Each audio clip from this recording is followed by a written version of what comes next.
खबर लाइव में आप सभी का स्वागत है। मैं आपके साथ सुहेल मेवाती। गुजरात के मोरबी में 140 से ज़्यादा लोगों की मौत हो गई, वहीं 50 से ज़्यादा लोग अभी तक घायल हैं और 70 से ज़्यादा लोग बेरहमी से जख्मी हैं। दोस्तों, इतना कुछ होने के बाद भी गोदी मीडिया को शर्म नहीं आई।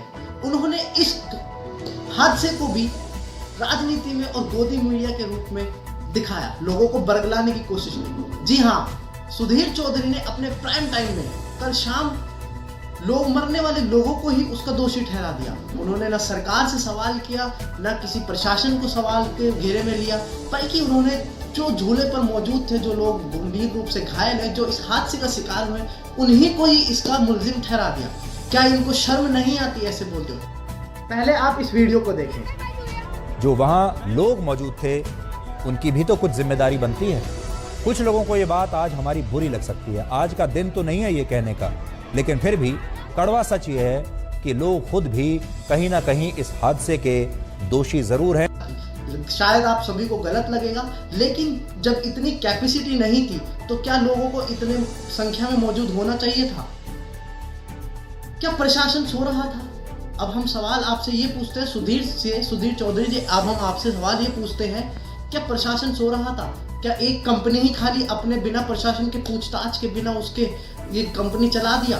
दिवाली के एक दिन बाद टिकट बेचने के चक्कर में बिना रिनोवेशन के होने के बावजूद उसको चालू कर दिया गया। 5 दिन तक ये लगातार चलता रहा, लेकिन फिर भी किसी प्रशासन को भनक तक नहीं लगी कि ये गुजरात मॉडल है। सुधीर जी, आपकी हिम्मत नहीं है ये सवाल पूछने की, लेकिन आप देश को तो मत बरगलाइए, आप शर्म करें थोड़ा। जो लोग इतने घर में, कितने लोगों के घर के चूल्हे बंद हो गए, कितने पूरे गुजरात में मातम हो गया है, बल्कि गुजरात के मोरबी में तो पूरी दुकानें बंद हो चुकी है, पूरा बाजार बंद हुआ है सिर्फ एक श्रद्धांजलि देने के लिए। लेकिन आपको शर्म नहीं आती। आपने एक ऐसी वीडियो बना दी, उसमें जो लोग घायल हुए हैं, जो उसका शिकार हुए हैं हादसे को, उन्हीं को मुलजिम ठहरा दिया।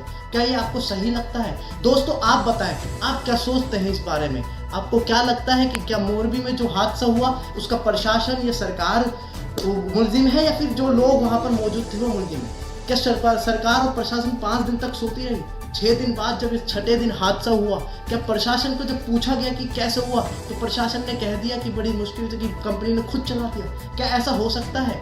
दोस्तों, आज है उसमें आपको पता है किन को गिरफ्तार किया है? 2 मैनेजर को गिरफ्तार किया है, 2 गार्ड्स को किया है, टिकट बेचने वालों को गिरफ्तार किया है। क्या आपको लगता है कि इनको गिरफ्तार करने से ये हल हो जाएगा, या उसकी सजा हो जाएगी जिन्होंने ये हादसे के जो जिम्मेदार हैं? दोस्तों, किसी भी एक अधिकारी को, किसी भी ऊपर प्रशासन के किसी भी व्यक्ति को कटघरे में नहीं खड़ा किया। सुधीर चौधरी जी, आपकी हिम्मत नहीं है ऐसा सवाल करने की। कम से कम हिम्मत नहीं है तो कम से कम ऐसे आप देश को बरगलाइए तो नहीं। जिनके घर में मातम है उनको और नमक तो ना छिड़के। दोस्तों, हम आपको बता दें कि अगर यही हादसा, भगवान ना करे, यही हादसा पंजाब, राजस्थान या छत्तीसगढ़ में हुआ होता तो बीजेपी सरकार के कुछ नेता या बीजेपी सरकार ही खुद कहने लगती, और ये गोदी मीडिया भी यही कहने लगती कि इस्तीफा दे देना चाहिए सीएम को इस्तीफा दे देना चाहिए, बवाल मचा देते। लेकिन अब इनकी किसी की हिम्मत नहीं है, क्योंकि गुजरात में है। गुजरात मॉडल की कोई खामियां गिनाने को कोई रिपोर्टर, कोई एंकर, कोई मीडिया,